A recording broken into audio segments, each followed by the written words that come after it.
All right, thank you very much. I just want to start by saying thank you to the organizers of this great event. It's been a really great first day of the conference so far.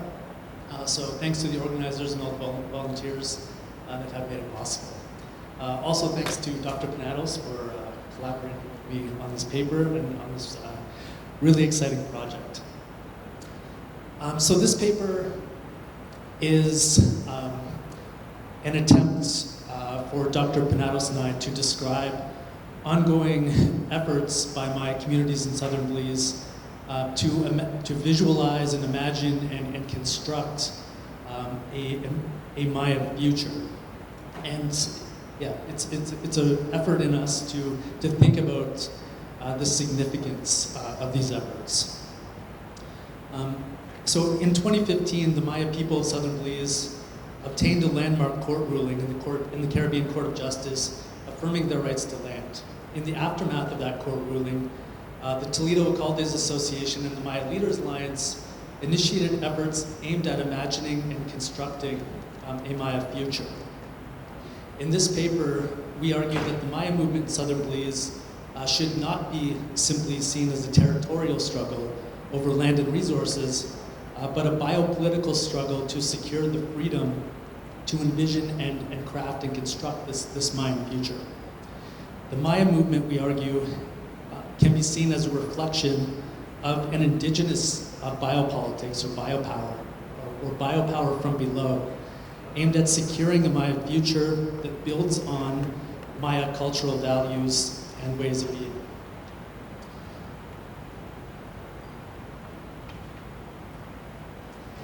The concept of biopower was developed by French philosopher Michel Foucault to describe an ongoing historical transformation in the nature of political power in 18th century Europe. As states began to shift away from a preoccupation with the problem of sovereignty to what Foucault described as an exercise of biopower. Sovereign power for Foucault was based on a circular logic in that the goal of sovereignty was sovereignty itself, and it was most explicitly exercised through the right to kill or take life in its defense. In the 18th century, however, the focus of states began to shift toward the exercise of what Foucault termed biopower. And this biopower referred to rationalized and planned attempts to intervene upon the vital characteristics of human populations.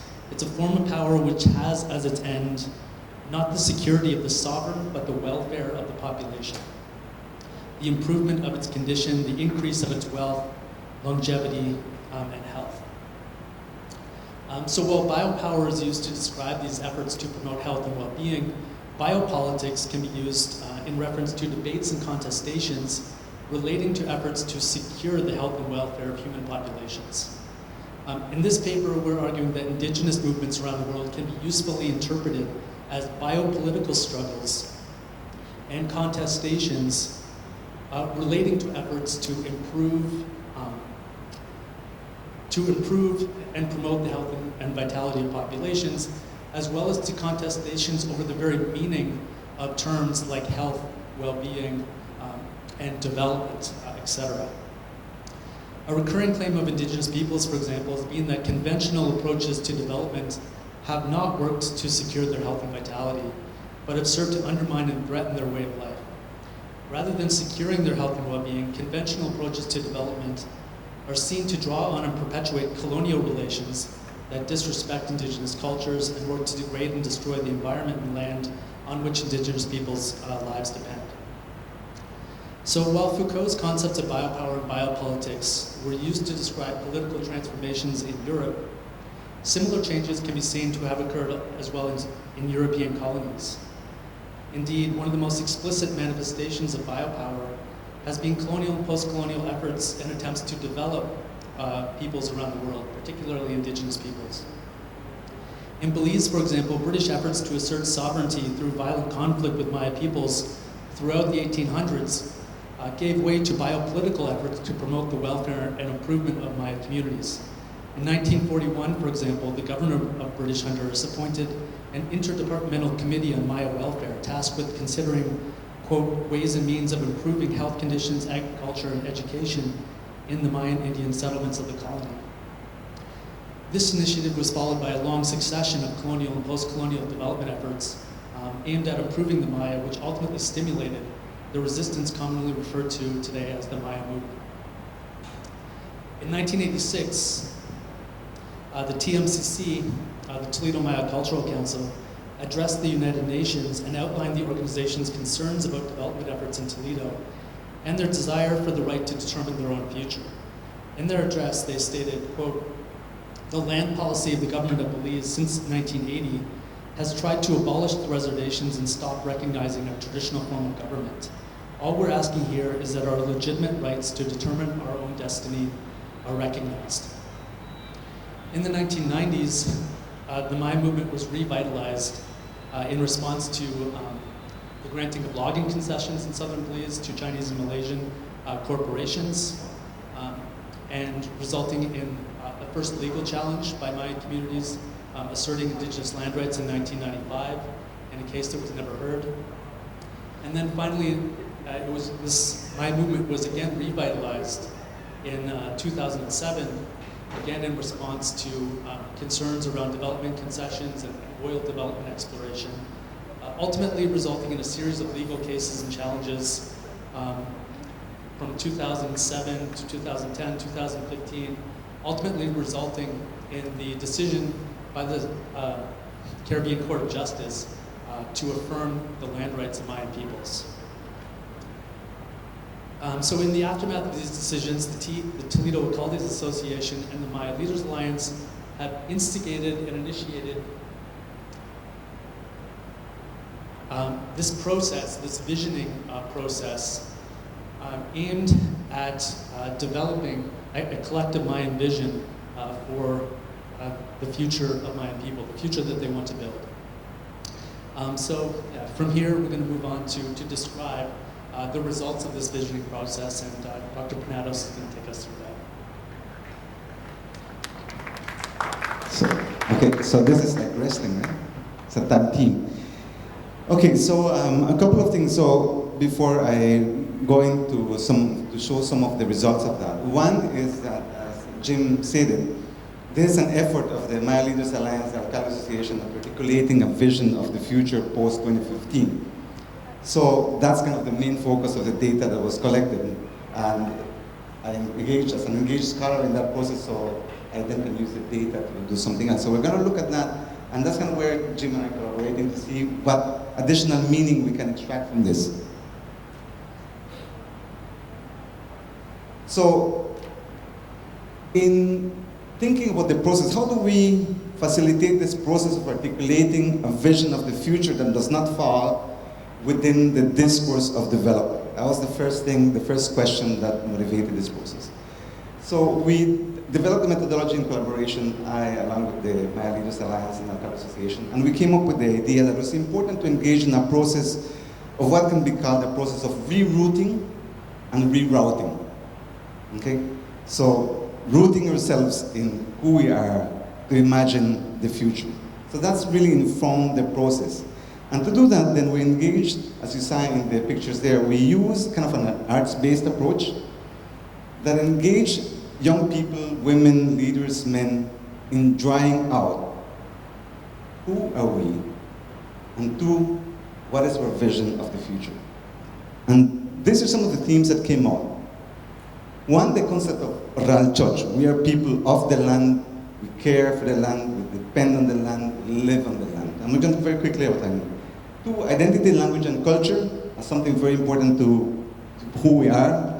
History and indigeneity, I'll go over this concept as we go through the diagram to the drawings.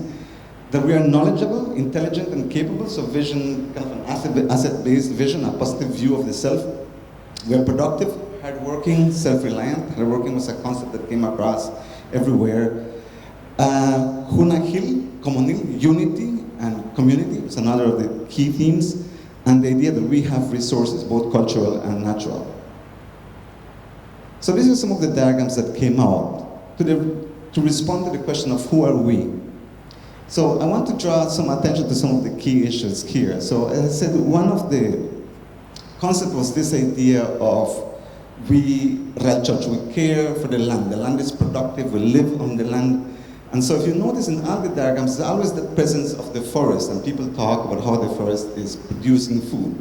You will notice in the diagrams as well, that there's those trees on that side, ignore this one for the moment. You will see that the land is very productive. Food is there, is present. Okay? There's corn, there's bean, there's cacao, there's a bowl of caldo.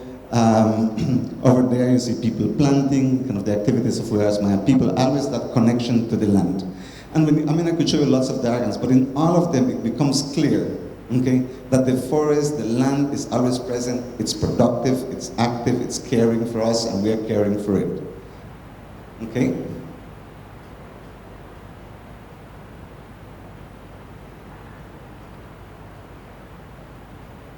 So the next thing, as I said, is the question of culture and identity was important, and often they use the Mayan dress to symbolize identity, and if you notice in this diagram here, there's a closed line, okay, and there's the corte and the bill being drawn. This is who we are. Always the women's clothing was used to signify identity. We have our own culture, we produce our own food. Food was always very important. Caldo and tortillas figured on a lot of the drawings. And you notice that they talk about history, traditional culture, because in addition to the drawings, they had to come up with 3 words to describe that. Here you can see the various activities in terms of farming. There's a ceremony over that side. We grow our own chickens, we grow our own food that's present here. There's also this question of we belong to the land and the sense of history. And young people in particular use the Mayan temple to symbolize 2 things. One, we belong here. We have a long history in this land. And in this particular drawing, it's quite interesting that it's kind of like a continuity in that history. Here is the pyramid, and there's a road that's leading to the house on that side, that we are here. It's also used to symbolize we're intelligent, we're capable, we're creative. It's a very positive sense of the self. I'm not going to go more here, except to this one here is very important. So among the leaders, in drawing who they are, they also chose, one of the groups decided to represent how they are seen. And in a very powerful drawing, here you have somebody doing the seeing, and who is that? I think you cannot ignore the fact that this is the Belizean state, that is the government of Belize. So this is how we see ourselves, but this is how we are seen. And you cannot see it very well, but over here there's a skinny person, a very thin person with a begging bowl, okay? And another person that is very, very thin there, a dog that is kind of very skinny, very thin, person with a bottle on the ground and flies flying over. This is how we are seen. So for them it wasn't enough to say this is how we see ourselves, but this is how we are seen, and contrast that. Okay? So you can see, as I said, some of the themes that are coming out there in terms of who we are. We don't have time to go into a lot of that, but okay. So in response to the question of who are we, this is coming from also 2 other drawings, women and men, and here the concept of real church is particularly significant. You see the forest, okay, and in this diagram is particularly, when you contrast these 2 drawings, it's interesting also because it shows you how men and women relate to the land in a slightly different kind of way. So here you have a woman who has slaughtered a chicken, okay, a woman washing the river, there's a woman tending a garden, a woman doing weaving, there's the forest again present, a woman harvesting, and I say hopefully a woman in her hammock too. On this side here, again, you see the man, there's a hunting dog, they're hunting for wedge. The drawing at the center is of the Kuhun palm, and it's interesting to see that the Kuhun palm is bigger than the rest of the diagram. Now, if you go to Toledo University, you will understand the significance of the Kuhun palm in terms of the leaves for the touch. You can eat the heart of it. Okay, you can do lots of things with it. People have a particular way of actually, when you see a lot of Kuhun palm ridges in the communities, they didn't just grow there naturally, they're actually encouraged to grow. Okay? When people clear the land, they do it in a certain way so the palm trees are not going to burn.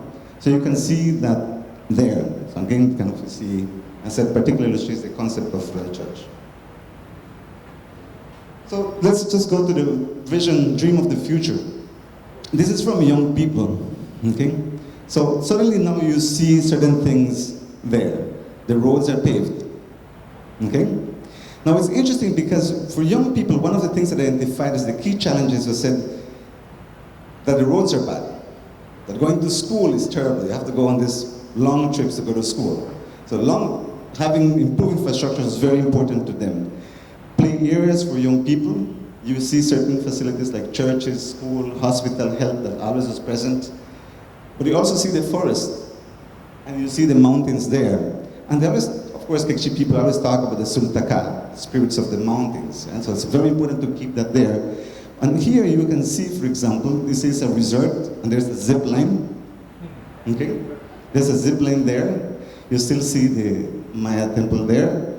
Okay, so you get a sense of the young people, kind of this balance. Right? Yes, they want a lot of this infrastructure, right? But they're still kind of having their land, connection to history, and this sense of connection to the land is still very present there.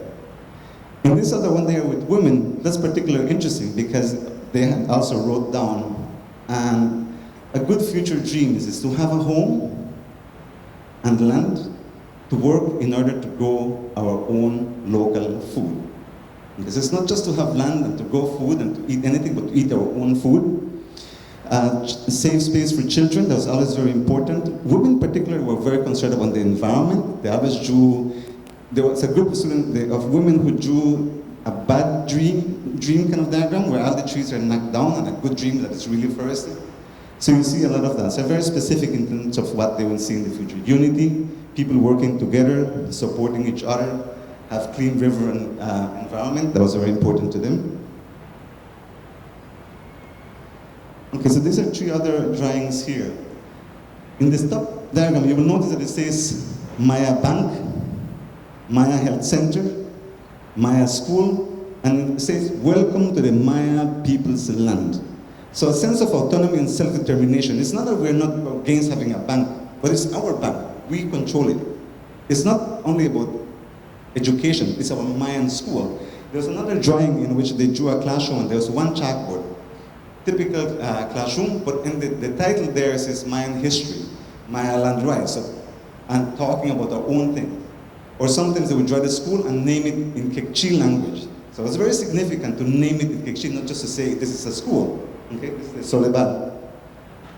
Okay, here, let me just draw attention to a couple of things. So land security, okay, was very important. Having land security was critical. And here is the Solebal, the school, and what we're learning our language and our own ways. Hunakil, you see that there. This is the Maya Lands Act, kind of governing the land and securing the land. But this is particularly interesting. So this, what do you think that is? See people smiling. They made a presentation and explained, of course. So this represents the government. And this is the current political party dressed in red, right? And over here, who is this? It is, if you spend time in Toledo, you already know that that person is an alcalde. And you recognize it because they have the costal hanging around there. What do they like? They would like a respectful relationship between the state and Maya people. Here, we chose this one because it illustrates a notion of what it means to be well. That's the diagram of the house, and if you notice, the biggest room in that drawing is the kitchen. On one corner, it says books, and on the other, it says natural herbs. There's a food storage space here, but that's not a fridge or a freezer. It's actually like an entire room where you store your food. And the living room, which is a small space, is clearly mine. You have your hammock there to hang out. And they have a bathroom, rooms, that's obviously improvement there. To the back, you can see the presence of an economy, and it says there, you know, we want a guest house. Somebody's coming and staying there and paying us $25, but cheap. The garden is still there. And they talk about that, about happy family village. And there was an additional drawing that went in that where they kind of drew out the happy village as well. And I think this is it. So these are some of the themes that came out of that. The drawings illustrates that better. But the sense that they would like, if they imagine a future, it would be a future that is peaceful, safe, and happy place. Families, children, and community. Unity and community, these sustained values that we are together, okay? We work together. Land security was very important. Relationship with the land, a healthy, cared for, and productive land is again the sense of rural church. Sustained culture and identity, kind of an interculturality. Yes, we're interested in new technologies, new things, but we refuse for that to come down and knock whatever is ours. An own and self-controlled, interculturally, community-oriented economy. So this economy is going to benefit everybody, they were clear about that, and that it is self-controlled, that it draws on our strengths, incorporates other ideas as well, a respectful relationship with the state, and this self-confidence and self-reliance, that we can do it, we are hard workers. And of course, improved infrastructure and services. And by conclusion, I think we're going to share this. Jim, do you want to comment a couple of things here?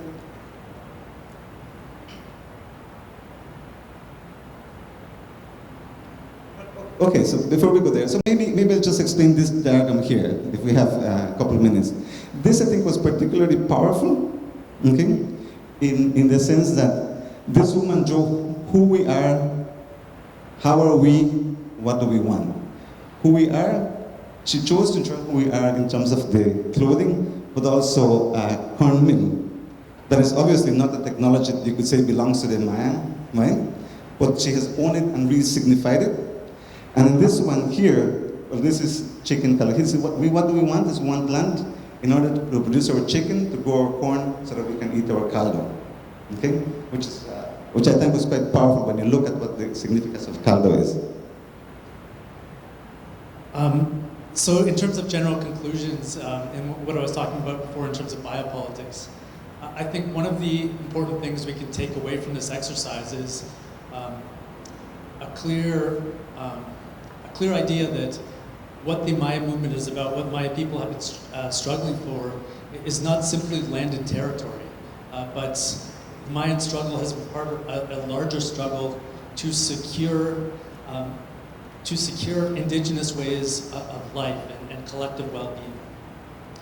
So yeah, in the context of southern Belize, this indigenous biopolitics, it is not simply an attempt to secure a Mayan past, but it's an attempt by Mayan people to secure, a distinct Mayan future, that